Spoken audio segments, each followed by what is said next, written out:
अस्सलाम वालेकुम स्टूडेंट्स, आज की नई वीडियो आप देख सकते हैं। फैक्टराइजेशन लास्ट टॉपिक है, लेकिन इसके अंदर हम different identity different method use करेंगे। ठीक है। अच्छा स्टूडेंट, इसके लिए आपको पिछली वीडियो देखनी पड़ेगी जहाँ पे मैंने आपको बताया था कि अगर कोई आपसे बोले फैक्टराइज कर दें तो सबसे पहले आपने क्या करना है, आपने कॉमन लेना है। ठीक है, कॉमन लेंगे फैक्टराइजेशन हो जाएगी। अगर कॉमन नहीं आ रहा हो तो मैंने आपको सेकंड मेथड बताया था, मिडिल टर्म ब्रेक। इन दोनों टॉपिक्स के, इन दोनों मेथड्स के मैंने आपको एक एक क्वेश्चन भी सॉल्व करवाए थे। उसी के बाद अगर आप वो वीडियो खोलेंगे तो वहाँ पे थर्ड स्टेप जो लिखा हुआ है, थर्ड मेथड जो लिखा हुआ है वो है आइडेंटिटीज़। ठीक है, तो आइडेंटिटीज़ बहुत सारी हैं, उनमें से कुछ आइडेंटिटीज़ और उनके सवालात आज मैं आपके साथ डिस्कस करूँगा। अच्छा स्टूडेंट, देखिए क्वेश्चन मैंने लिखा हुआ है यहाँ पे। अब ये क्वेश्चन जो है अगर आप गौर से देखें तो इसके अंदर से कॉमन कुछ भी नहीं आ रहा। ठीक है, यहाँ पे ए है, बी नहीं है, यहाँ पे ए बी है लेकिन यहाँ पे दो बी हैं। तो ऐसी कोई भी चीज़ नहीं है जो सब में कॉमन हो। यहाँ पे दो एक बी, यहाँ पे दो बी, यहाँ बी ही नहीं है, यहाँ पे एक भी बी नहीं है। अच्छा, यहाँ पर ए नहीं है, तो इसीलिए कॉमन कुछ भी नहीं आ रहा। अच्छा, जब कॉमन नहीं आ रहा होगा स्टूडेंट्स तो फिर आप क्या करेंगे, मिडिल टर्म ब्रेक या फिर आइडेंटिटी। ठीक है, तो इस क्वेश्चन के अंदर आप मिडिल टर्म ब्रेक भी कर सकते हैं। कैसे? इस नंबर को इससे मल्टीप्लाई करेंगे, जैसे मैंने आपको बताया था 16 मल्टीप्लाई बाय 25, एक नंबर आएगा, फिर उसका एलसीएम लेंगे और उसको दो नंबरों में तोड़ देंगे कि प्लस माइनस करने पे 40 बने और मल्टीप्लाई करने पे वो नंबर बने। ठीक है, इसको मिडिल टर्म से भी कर सकते हैं। वो मैंने एक्चुअली मेथड आपको पहले ही बता दिया है, तो मैं इसको आपको आइडेंटिटी से करना बताऊंगा जो मैंने आपको नहीं बताया था। तो इस सवाल को आइडेंटिटी से कैसे करेंगे, अब आप गौर से ज़रा कॉन्सेंट्रेशन के साथ देखिएगा। अच्छा स्टूडेंट्स, कौन सी आइडेंटिटी यूज़ होगी, मैं ज़रा यहाँ पे लिख रहा हूँ, आप लोग देख लें। आइडेंटिटी है a plus b whole square is equal to a square plus 2ab plus b square. ठीक है, आइडेंटिटी की दो साइड है, इक्वल्स टू है, एक राइट हैंड साइड है यहाँ से यहाँ तक और एक इसकी लेफ्ट हैंड साइड है ये वाली। तो अगर मैं आपसे बोलूँ कि ये जो क्वेश्चन आपको गिवन है ये इस आइडेंटिटी की राइट साइड गिवन है या लेफ्ट साइड गिवन है, तो आप अगर गौर से देखें तो आप जवाब देंगे कि सर राइट साइड गिवन है। कैसे पता चला? क्योंकि यहाँ पे तो ब्रैकेट है। सही है, सवाल में कोई ब्रैकेट नज़र आ रहा है आपको? नहीं आ रहा। राइट हैंड साइड का एक और रीज़न कि भाई यहाँ पे टर्म्स कितनी है, एक टर्म, दो टर्म्स, तीन टर्म। मैंने आपको लास्ट वीडियो में बताया था कि प्लस माइनस टर्म ब्रेक कर देती है। तीन टर्म्स गिवन है, यहाँ भी कितनी गिवन है, एक दो तीन। ठीक है, इसलिए आपको इस आइडेंटिटी की राइट साइड गिवन है और आंसर में हमने क्या लानी है, लेफ्ट साइड। अब कैसे लाएंगे वो मैं आपको बताता हूँ। सबसे पहले आपने गौर से एक चीज़ नोट करनी है सवाल के अंदर कि इसकी फर्स्ट टर्म 16a स्क्वायर और लास्ट टर्म, ये दोनों टर्म्स हमेशा परफेक्ट स्क्वायर होनी चाहिए। परफेक्ट स्क्वायर आपको पता है ना क्या होता है? परफेक्ट स्क्वायर वो होता है कि अगर हम इसका रूट लें, 16 का रूट लें, तो हमारे पास एक नंबर आना चाहिए, डेसिमल्स में आंसर नहीं आना चाहिए। मतलब कि अगर आपसे मैं बोलता हूँ कि भाई 16 का रूट बताओ क्या आएगा, तो आप लोग क्या करेंगे, 16 का लेंगे एलसीएम, 2 8 ज़ा 16, 2 4 ज़ा 8, 2 2 ज़ा 4 और 2 1 ज़ा 2। ठीक है, उसके बाद इसको रूट में लिख देंगे। 2 को कितनी दफ़ा लिख देंगे, 4 दफ़ा, है ना भाई, ये 4 दफ़ा आया। और स्क्वायर रूट है तो इसकी इंडेक्स 2 है और इसीलिए कितनी दफ़ा ये बाहर आएगा, पेयर बन के, दो दो का बंच बन के ये बाहर आ जाएगा। जब ये बाहर आएगा तो ये जो 2 दफ़ा 2 लिखा हुआ ये 1 दफ़ा लिखा जाएगा। सही है जी। अब रूट के अंदर 4 2 थे, पेयर बन के 2 बाहर आ गए, अंदर रूट में कुछ नहीं बचा, तो आंसर आपके पास आ गया 2 2 ज़ा 4। सही है, ये जो आंसर आपका आए रूट के बाहर आ गया पूरा का पूरा, इसलिए ये परफेक्ट स्क्वायर है 16। सही है। अब ऐसा नंबर बताता हूँ आपको जो परफेक्ट स्क्वायर नहीं है, देखिए ज़रा, 12। सही है, अगर इस 16 की जगह 12 आ जाए तो ये परफेक्ट स्क्वायर नहीं है। कैसे? मैं इसका एलसीएम लेता हूँ, ज़रा देखिएगा। 12 का ले रहा हूँ, 2 6 ज़ा 2 3 ज़ा 3 1 ज़ा। सही है, रूट में मुझे क्या क्या लिखना है, 2 मल्टीप्लाई बाय 2 मल्टीप्लाई बाय 3। अब क्या करना है आपने, इसका इंडेक्स नहीं गिवन मतलब 2 है, लास्ट वीडियो में बता चुका हूँ मैं। तो ये कितने का पेयर बन जाएगा, एक पेयर 2 का बनेगा, रूट से बाहर आ गया, 2 बाहर आ गया रूट से, अंदर बचा है अकेला 3। ये 3 किसी और 3 के साथ है ही नहीं, ये पेयर बना के बाहर ही नहीं आएगा, तो ये रह जाएगा रूट के अंदर। इसीलिए रूट आपके पास अभी भी मौजूद है, तो ये परफेक्ट स्क्वायर नहीं है 12। परफेक्ट स्क्वायर 16 है जिसका पूरा का पूरा 4 बाहर आ गया है। सही है जी। तो अब मैंने आपको ये बात क्लियर कर दी कि परफेक्ट स्क्वायर में किसको बोल रहा था। तो 16 और 25 परफेक्ट स्क्वायर हैं। किसके हैं इधर देख लेते हैं हम। ए स्क्वायर आपको गिवन है 16a स्क्वायर, ये गिवन है, ये आपके पास फर्स्ट टर्म है, ये आपको गिवन है 16a स्क्वायर। तो इसका रूट क्या हो जाएगा, ये आ जाएगा 4a। ठीक है, मैंने यहाँ निकाला हुआ भी है 16 का 4 और a का स्क्वायर का क्या आ जाएगा, a आ जाएगा ऑब्वियसली। अब बात करते हैं लास्ट टर्म की, b square equals to 25b square. सही है जी। मैं क्यों बोल रहा हूँ बी स्क्वायर को 25b स्क्वायर के बराबर क्यों बोल रहा हूँ, क्या वजह है। देखिए इस फॉर्मूले की पहली टर्म इसकी पहली टर्म के बराबर है, इसी आइडेंटिटी की लास्ट टर्म इस आइडेंटिटी के बराबर है। ठीक है, तो बी स्क्वायर सबसे एंड में लिखा हुआ है, इस सवाल में सबसे एंड में लास्ट टर्म में 25b स्क्वायर लिखा हुआ है। इसलिए अब जब आप इसका रूट लोगे तो बी स्क्वायर का आपको पता है रूट क्या आएगा, बी आएगा, और 25 का क्या आएगा, एलसीएम ले लेना 5 आएगा, जैसे मैंने यहाँ पे लिया इसी तरह 5b। सही है। अब पहली टर्म और आखिरी टर्म a और b आपको पता चल गया। a क्या आ गया 4a, ये यहाँ पे हमें 4a लिखना है, b की जगह क्या आ गया 5b, यहाँ पे हमें 5b लिखना है और लेफ्ट हैंड साइड आ जाएगी फैक्टर बन जाएगा। तो मैं यहाँ पे लिख देता हूँ a plus b whole square, सिर्फ इसकी बात कर रहा हूँ। सवाल में ये गिवन था, यहाँ से a और b निकाल के यहाँ डालेंगे, फैक्टर्स बन जाएंगे। a की जगह क्या लिखना है मुझे 4a और b की जगह क्या लिखना है 5b का स्क्वायर, ये आपने ब्रैकेट में डाला हुआ है, ये आपका आंसर आ गया। सही है, 4a प्लस 5b का whole square. Right hand side question में गिवन थी, लेफ्ट हैंड साइड आंसर में लिखनी थी, हमने लिख दी। लेकिन अब एक इंपॉर्टेंट बात, अच्छा स्टूडेंट्स इंपॉर्टेंट बात क्या है, आंसर आ गई, अभी भी सर बोल रहे हैं इंपॉर्टेंट बात है, तो भाई क्या इंपॉर्टेंट बात है।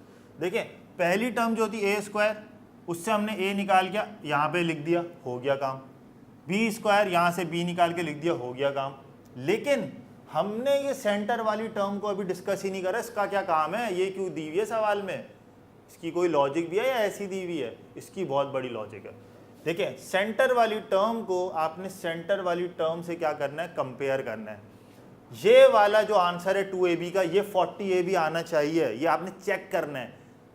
चेक अभी मैं करके आपको बता रहा हूँ आपने कैसे चेक करना है। ये सेंटर वाली टर्म है 2ab, आप इसको ऐसे लिख लें अपने पास, 2ab लिख लिया। अब आपने ये 2 ऐसे लिखना है, आपको पता है 2a और b के बीच से कोई ऑपरेशन नहीं है, मतलब प्लस माइनस डिवाइड मल्टीप्लाई नहीं है।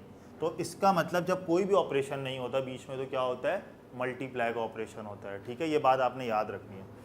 अब a की जगह पे आपने क्या वैल्यू निकाली है, a की जगह पे आपने क्या निकाला है 4a, आप यहाँ लिख दें a की जगह पे 4a। b की जगह आपने क्या निकाला बता 5b, b की जगह लिख दें 5b। अब इन सबको क्या कर दें मल्टीप्लाई, 2 4 जा 8, 8 5 जा 40, 40ab। क्या ये वही टर्म है सेंटर वाली जो हमें दी हुई है। अगर आपके पास इस तरह से 2ab 40ab यानी बीच वाली टर्म आ रही है, इसका मतलब है कि आप आइडेंटिटी यूज़ कर सकते हैं, वरना नहीं कर सकते। आगे सवालों में ये भी हो सकता है कि आपको 40ab की जगह कोई और नंबर दे दें, सही है, तो आप परेशान हो जाएंगे, वो फिर किसी और मेथड से सॉल्व होगा। सही है, तो इसलिए आपने ये चीज़ याद रखनी है। एक सवाल मैं आपको और करवाऊंगा ताकि आपको अच्छा आइडिया हो जाए।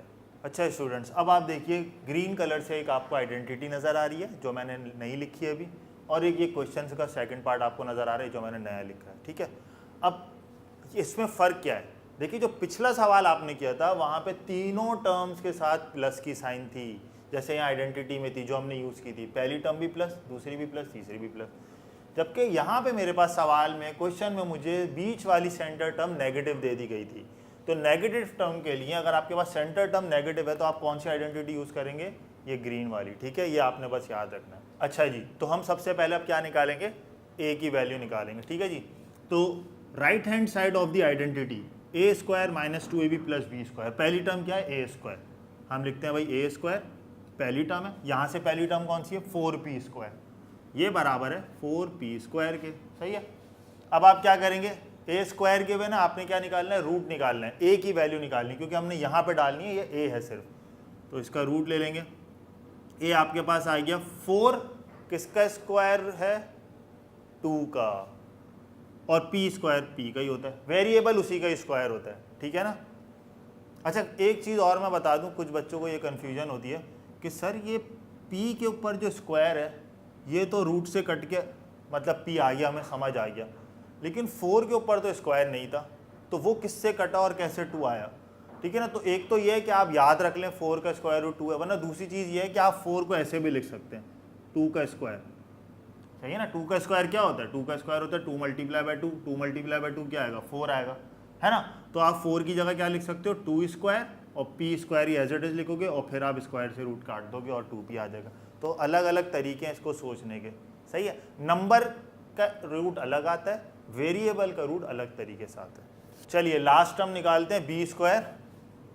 यहाँ पे लास्ट में कौन लिखा हुआ है 49q स्क्वायर, b स्क्वायर बराबर है 49q स्क्वायर के, ठीक है जी। रूट ले लेते हैं, 49 का रूट कैसे निकालेंगे, एलसीएम लेके निकालेंगे, सही है।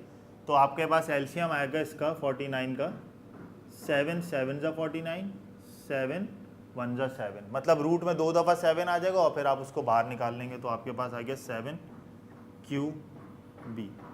सही है भाई। यानी a की जगह हम क्या पुट कर रहे हैं, क्या पुट कर रहे हैं a की जगह 2p माइनस b की जगह हम क्या पुट कर रहे हैं 7q और होल स्क्वायर, इसका ऐसे ही लगा दें, सही है। आप बार बार देख रहे हैं, मेरी बात पे गौर कर रहे हैं कि राइट हैंड साइड सवाल में गिवन है, वो हमें उससे सॉल्व करते हैं हम और लिखते क्या आंसर में राइट लेफ्ट हैंड साइड, ठीक है जी। अच्छा अब मेन बात, वो सेंटर वाली टर्म दोबारा एक दफ़ा देख लेते हैं, ठीक है ना, प्रैक्टिस भी हो जाएगी आपकी।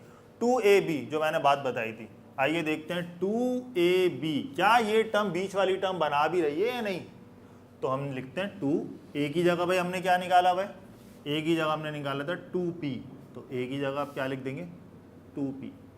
b की जगह आपने क्या निकाला था 7q, तो आप लिख देंगे 7q, ठीक है जी। हमेशा वैल्यूज जो आपने पुट करनी है वो ब्रैकेट में करनी है, ठीक है, जैसे मैंने की है, पहले भी मैंने ब्रैकेट में करी है और अभी भी ब्रैकेट में करी है।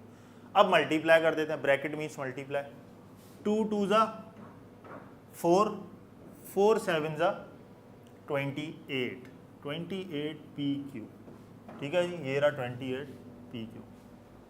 ये आपने चेक करना है 2ab, ये वही आंसर देना होगा जो आपके पास सेंटर टर्म आ रही है, ठीक है।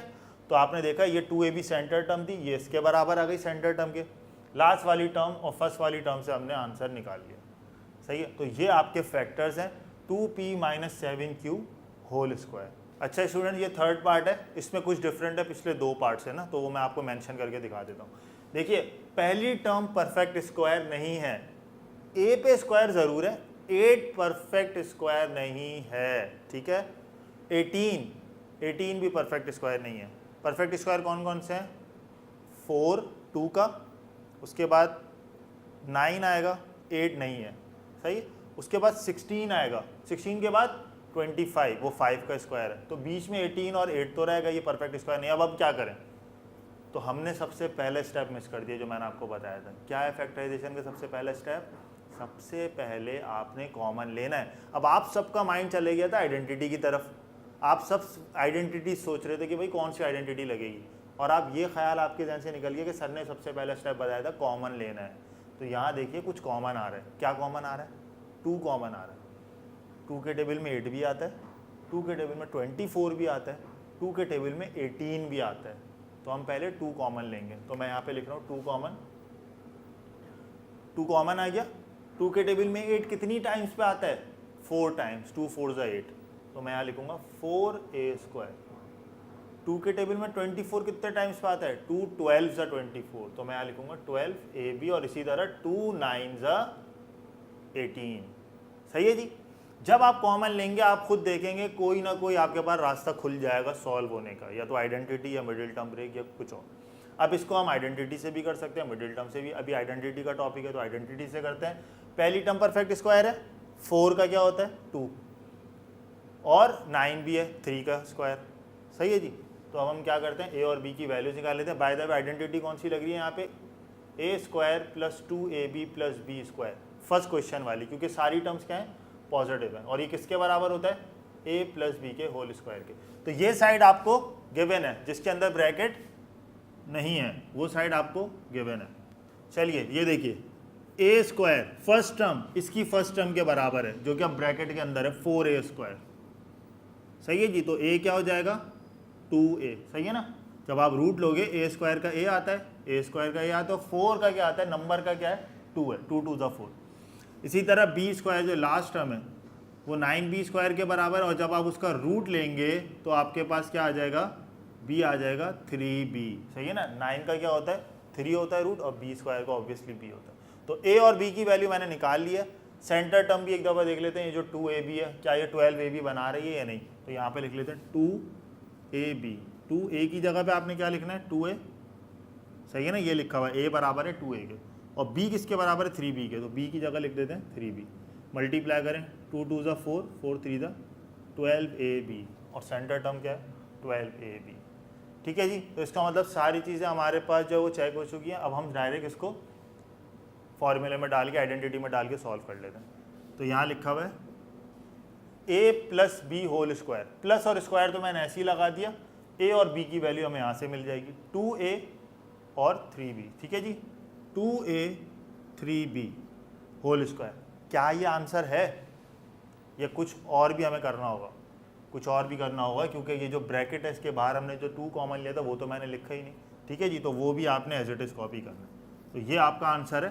पिछले सवालों में कॉमन लिए बगैर हम आइडेंटिटी कर रहे थे, यहाँ पे कॉमन लेने के बाद आइडेंटिटी की है। तो ये फ़र्क था इस क्वेश्चन में और उस क्वेश्चन में। आई होप स्टूडेंट्स आपको आज का टॉपिक समझ आया होगा, और इंशाल्लाह नेक्स्ट वीडियो में आपसे जल्द मुलाकात होगी।